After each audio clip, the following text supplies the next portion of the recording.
De nombreuses personnes en Afrique du Sud peuvent vous dire où elles étaient et ce qu'elles faisaient quand ces images ont été diffusées.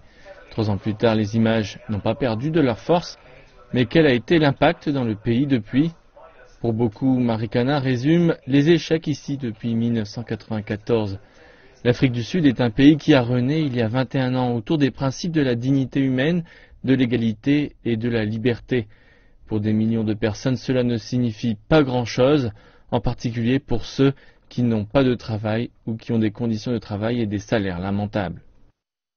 Je pense que les jeunes démocraties passent par des épreuves et l'Afrique du Sud est une jeune démocratie.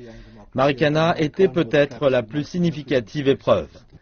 La plupart des hommes en grève à Marikana cherchaient simplement un meilleur accord et une meilleure vie pour eux et leurs familles.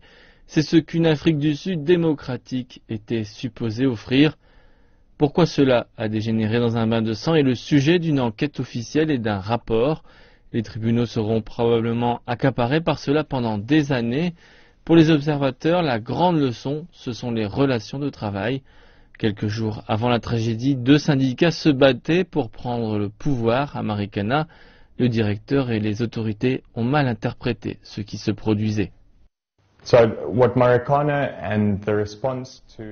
Marikana et la réponse au rapport soulignent l'importance d'avoir un système de réglementation du travail qui fonctionne proprement. Les mêmes syndicats se disputent toujours le pouvoir dans les autres mines. Quant aux conditions de travail, peu de mineurs disent que Marikana a engendré de meilleures choses. À la place, ce sont peut-être davantage d'emplois perdus.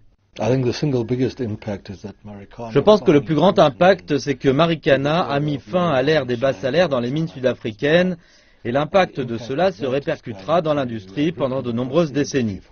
Nous allons voir un plus grand mouvement vers la mécanisation. Pour de nombreux Sud-Africains, la question est maintenant de savoir ce que le pays a appris de Marikana, s'il a vraiment tiré des leçons de la tragédie ou si cela peut encore se produire.